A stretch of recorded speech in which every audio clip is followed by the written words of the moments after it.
All right, welcome back to another episode of Two Bros, One Beard. I'm John. And I'm Michael. And today we're going to be talking about some more of our all-time favorite records. This is our third installment of our Desert Island picks. These would be the next five that we cannot live without. Our next five favorite records. This would be our 11 through 15. 11 through 15. So we'll just go back and forth here. Bro, I'm going to start with you. So what's your next pick on the list? Well, following our latest video, I'm going to go with The Old Man in the Spirit by the band Beyond the Bridge. We talked about it in length in its own. We gave it its own video, so there's not too much I could add. There's the sweet album artwork. I would just say it's one of the best progressive metal albums ever, or just greatest metal albums ever. As we said in our video, it's a perfect record. Some of the best instrumentation you'll ever hear. Just great, virtuoso playing. Maybe not to the Dream Theater level quite. I would say more on this, Circus Maximus, Symphony X level, but just amazing melodies. Two great vocalists on there, and I think it's that vocal combination of the male and female vocalists that really puts this album over the top. Terrific songwriting, great story that kind of draws you in.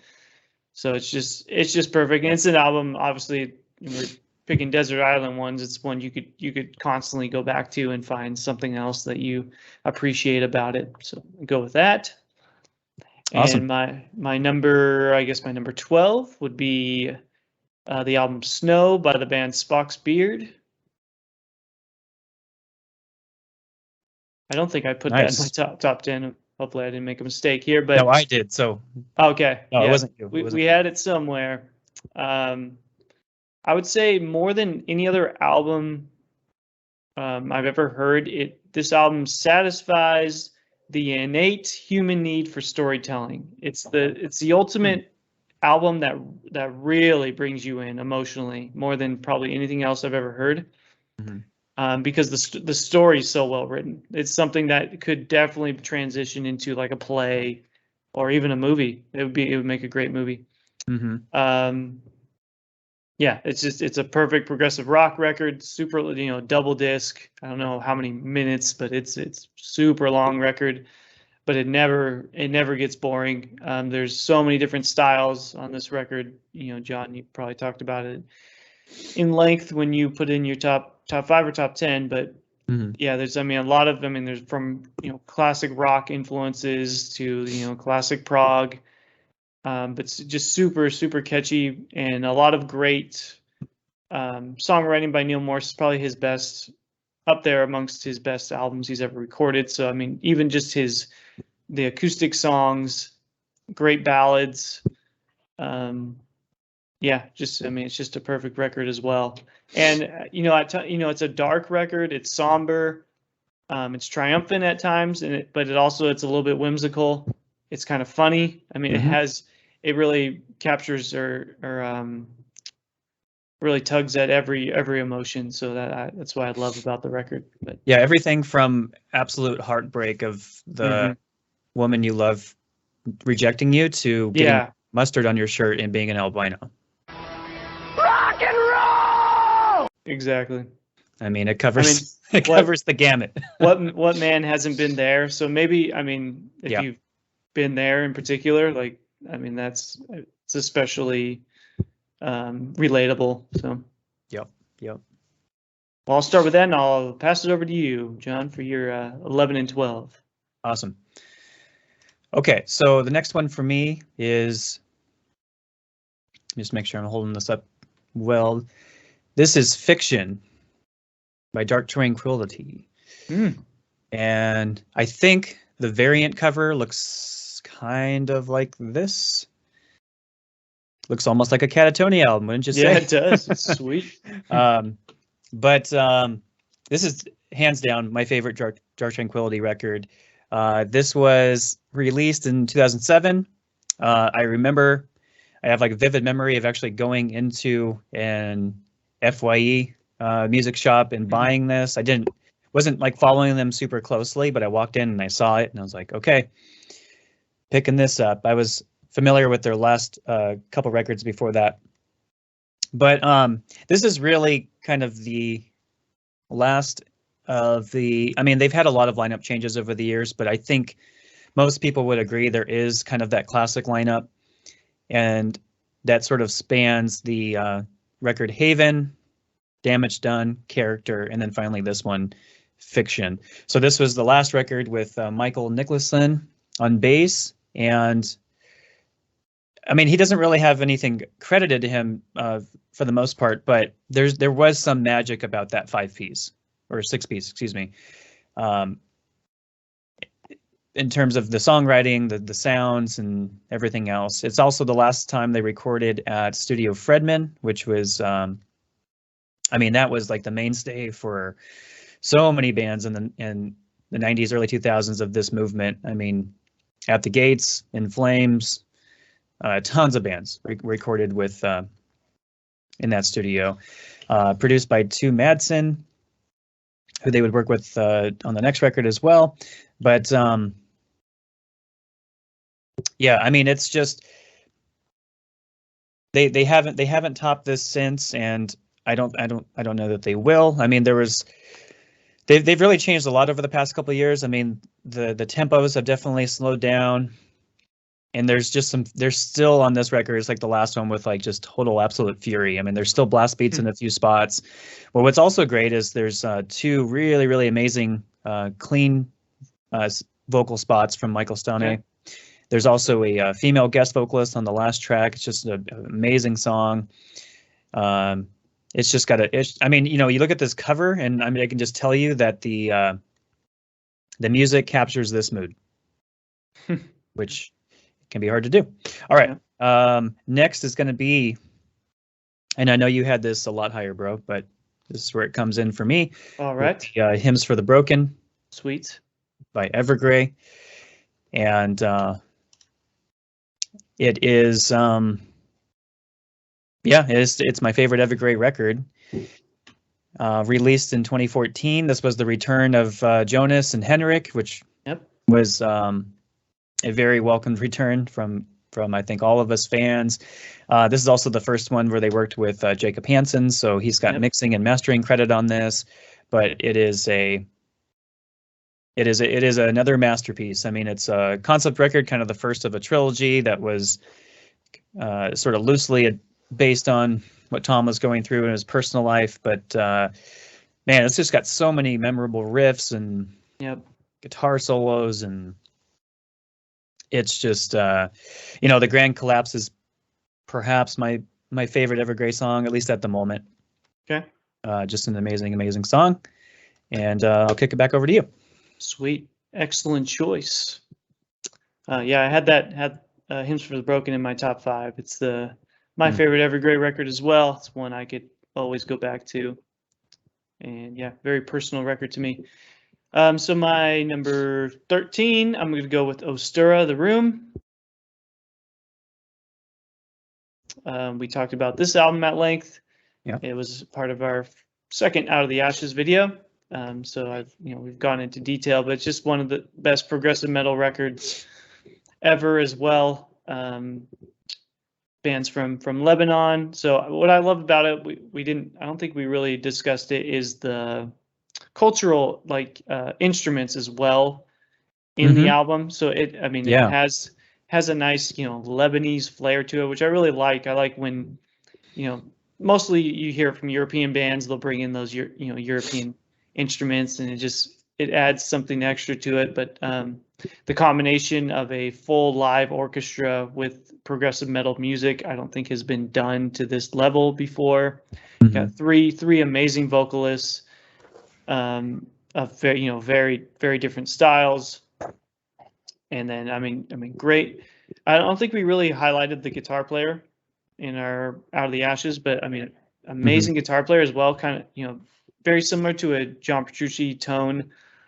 I don't know if I want to say he plays the same guitar. You can tell he's heavily influenced. So definitely has that Dream Theater sound to it. And that's, my all-time favorite metal band. amazing drummer, one of the best in the world. Oh, Thomas Lang. Thomas Lang. There we go. Yeah, he also auditioned for Dream Theater. He was one of the 5.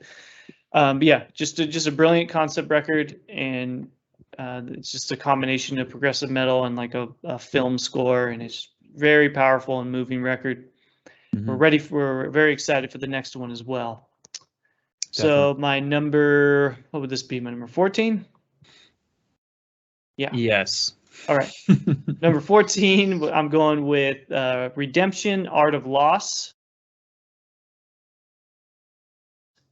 Okay. And Redemption's another band that probably is not, if you're a fan of progressive metal, there's a chance you haven't heard of them, but they're one of the best in the business. And I think this is their best record, actually. It was their last record with Ray Alder on vocals. Mm-hmm. He wasn't on their debut album. I think he produced their debut album, and he took over as the singer.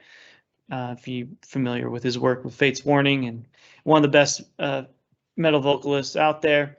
It's a perfectly mixed record. It has a really, really organic sound, kind of more of a classic progressive metal sounding record.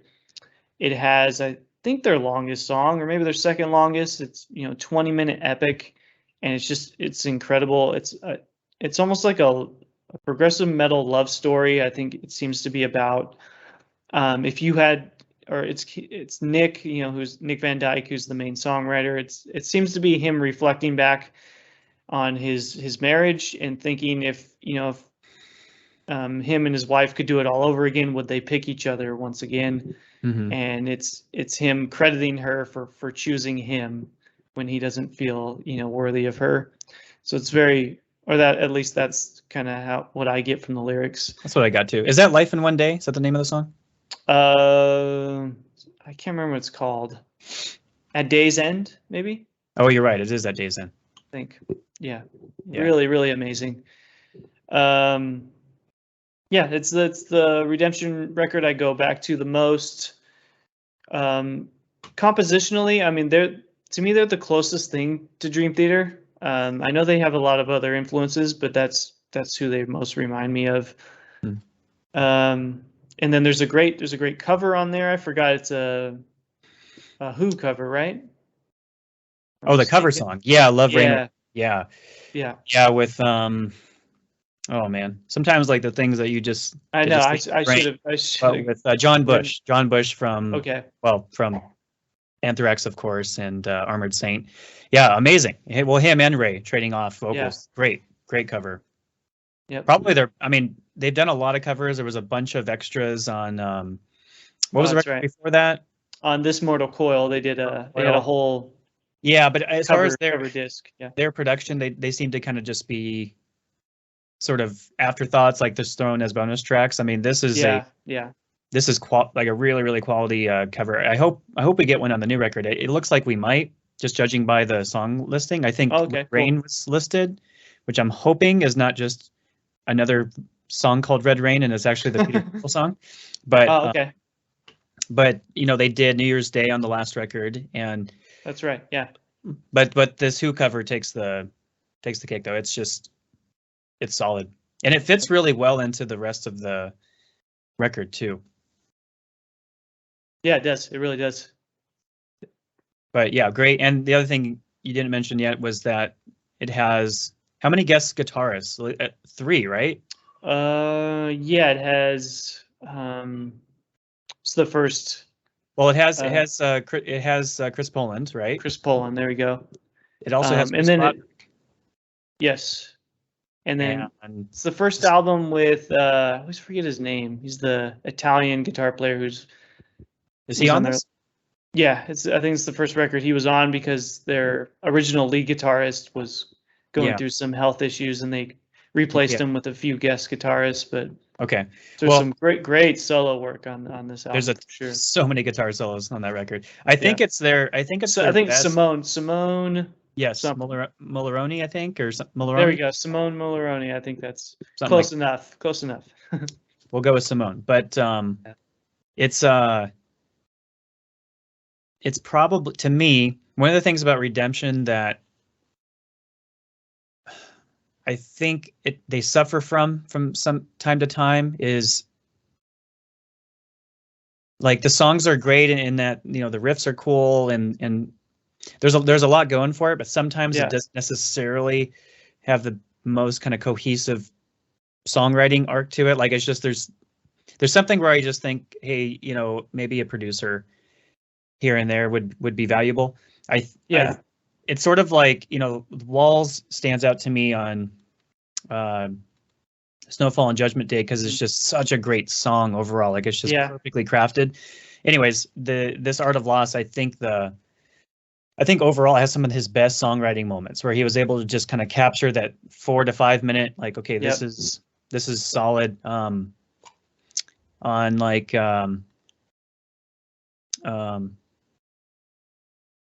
what's the name of, is it 30 Pieces of Silver? Is that one of the songs?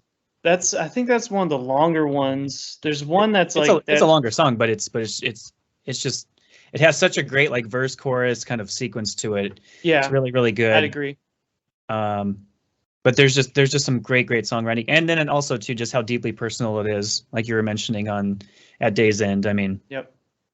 You know, it's one of those things that you don't have too many bands dedicating songs to their spouses or you do not, yeah. The marital, you know, journey. But and then there's really, like, I thought it was I think I mentioned, because you weren't a huge fan of it from the get-go, and I kept encouraging you to listen to it, and I was like, this album has some of the most profound lyrics I've ever heard, especially on songs like Hope Dies Last, right, Damaged. Damaged is great. Said 30 Silver is what it's called. Okay. And Center of the Fire. Yeah, Center of the Fire is amazing. Yeah, so I mean, amazing. And their lyric style is sometimes, you know, they'll write a conventional, you know, almost pop style lyrics, and then other times it's like the whole song is a story where there's not a lot of repeats and stuff. Not a lot of repeats. That's kind of how A Day's End is. What's the song that ends with or the chorus is "One day I'll be standing in that light again"? What song is that? That is That Golden Light. That's the one you were talking about. Now that is a chorus. That's one of the best choruses they've ever written, for sure. Yeah. I almost get chills thinking about it. Yep. It's amazing. Yep. Cool. All right. So that was your next two, right? Well, that's my 13 and 14. John, let's hear yours, and then we'll get our last one. Okay, so next up for me is going to be. Oh, nice. Oh, too close. Yeah, Theories of Flight by Fates Warning. Sweet. I didn't know you loved that album to that level. Sure do. Of course I needed to pick a Fates Warning in there somewhere, and I really think this one would be the one that I would miss the most, probably. Yep. So this is their 12th album. This is from 2016. This is the first mention as far as this video of our guide Jens Bogren. Jens Bogren, JB. And so mixed and mastered by the master. Yep. JB. Oh, for sure. But just a fine album. This is another album. Sorry to interrupt you, but this is other than Hymns for the Broken. This is the one where I heard just like a snippets of songs, and I was just like blown away, because I think it was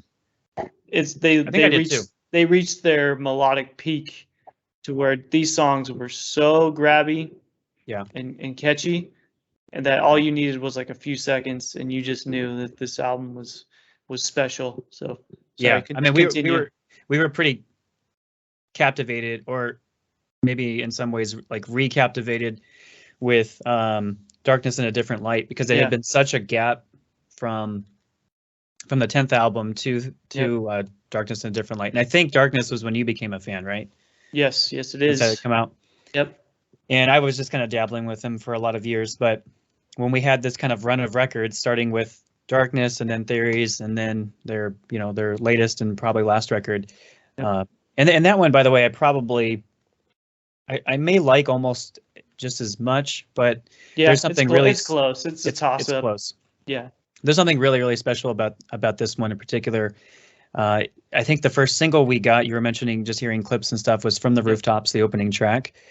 The Light and Shade of Things is my favorite Fates Warning song. Okay.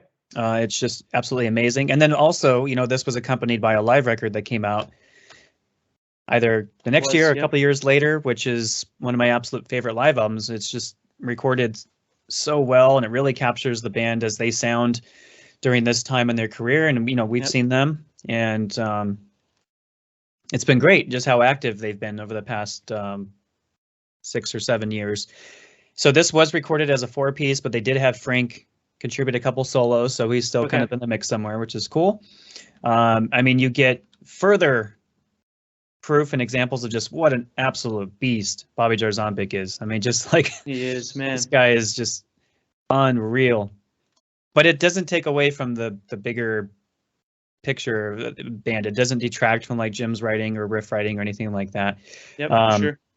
Ray is just one of those vocalists who, as his voice matures, you just find new things to love about it. I know. Yep. You know, he made that transition from. I don't think he did the whole kind of falsetto thing ever since Parallels. I think that was the last time. I don't think it's on Inside Out. So a guy who just made that perfect transition to almost like a Jeff Tate, you know, super high, constantly singing, you know, in the rafters, to a, you know, much lower, more emotive tone, and it just worked. More of a Steve Perry soulful style. Yeah, for sure.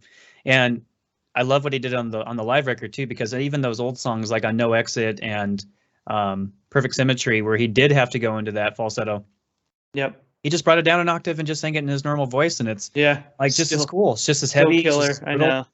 Yep. But anyways, love this record. It's you know, it's really only like 7 songs. The last track is an instrumental. It's a really cool, trippy kind of instrumental, similar to what you got on Disconnected. So I like it a lot. Yep. Anyways, just great album. Yep. Next up for me. I agree.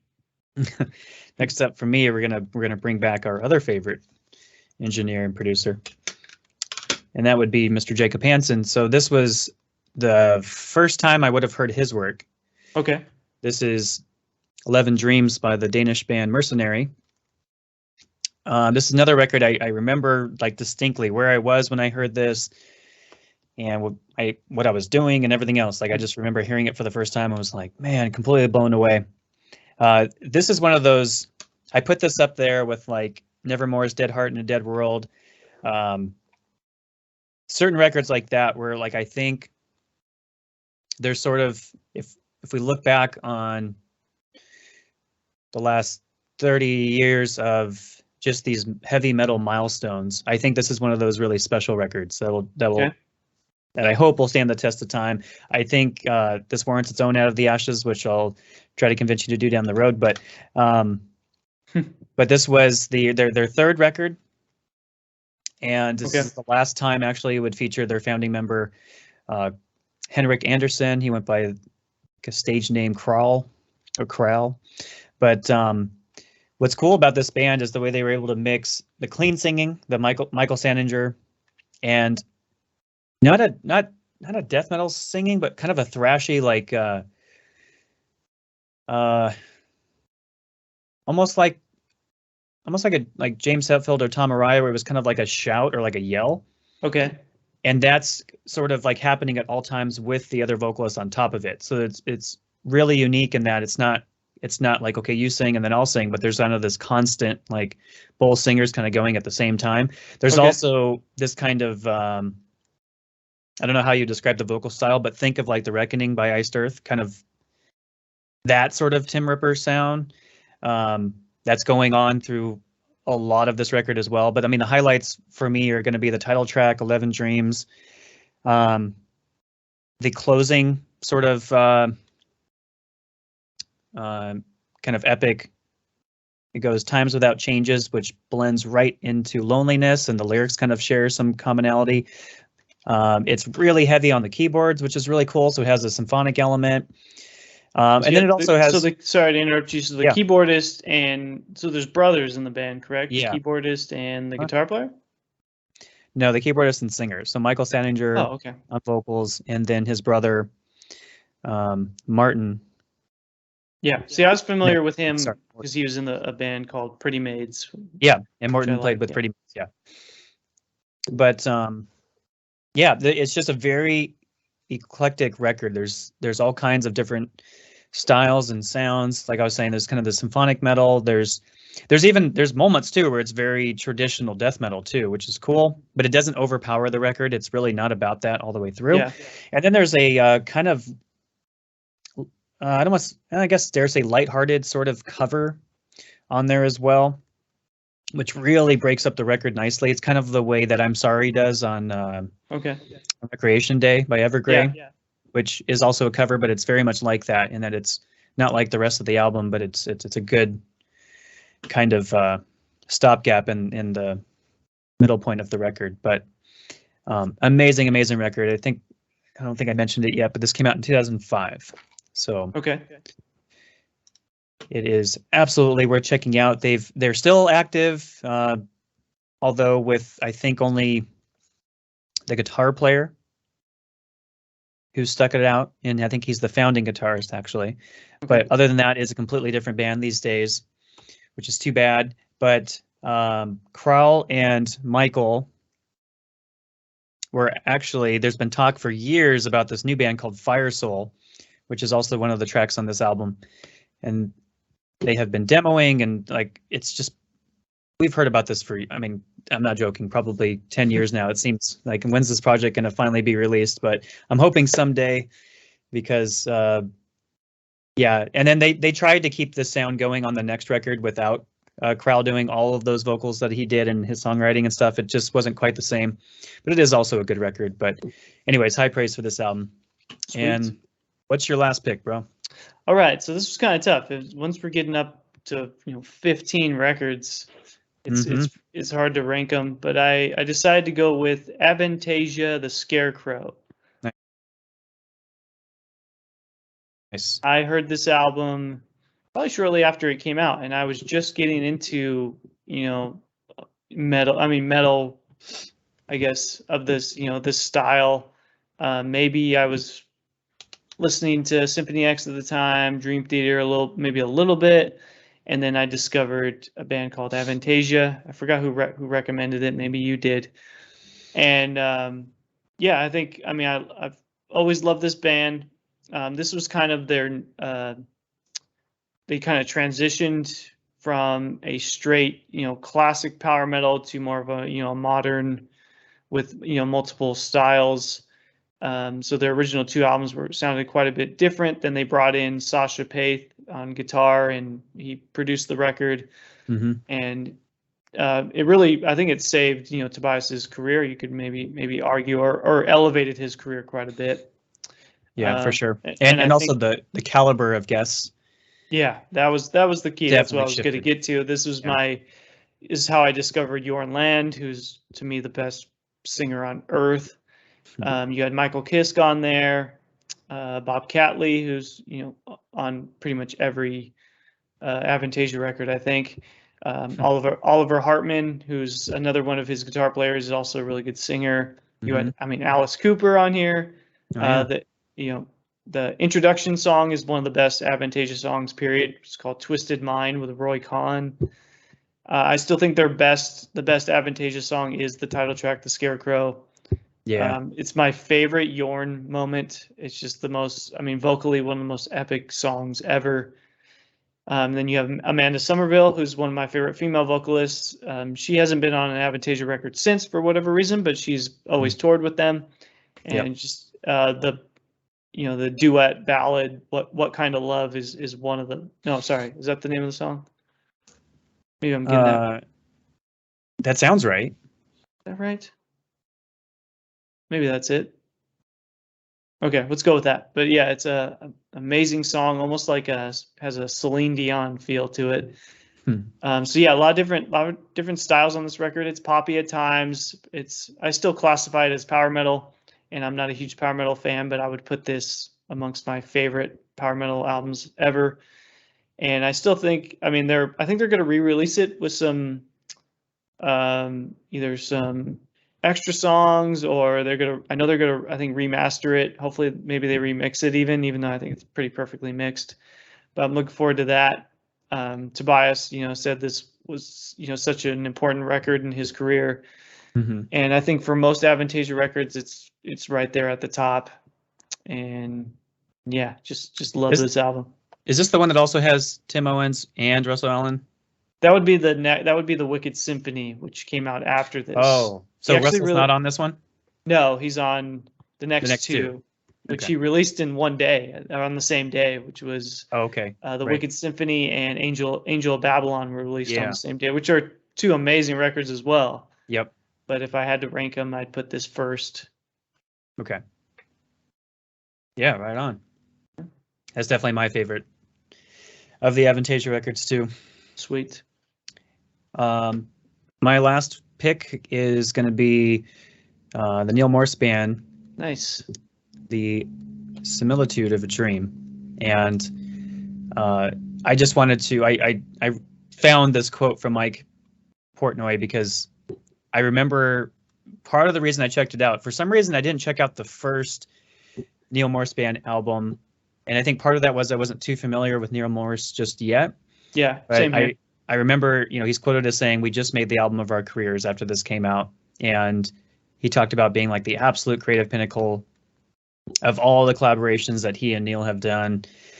And I mean, when Portnoy was talking about it being up there with, Metropolis Part 2 and I'm sorry, the Whirlwind and some of the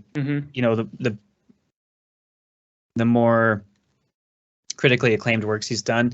I mean, we just absolutely I had to check it out, and just absolutely blown away. I know you talked about it. This was an earlier pick for you. Yep. We got the chance to see it played live in its entirety. That was one of the best live shows I think we've ever heard. Yeah. Oh, incredible. And it's just such a deeply profound story, and it's relatively easy to follow and very emotive. The performances from everybody are outstanding. It's great to have so many unique voices on the record. So there's a total of 4 singers that get parts on this, which is really, really cool. They're all tremendous. As far as the Neal Morse, call it, just kind of lump all the solo material together. I mean, to me, this really stands out. I mean, The Great Adventure is also phenomenal. Yeah. But there is something particularly special about this because it really,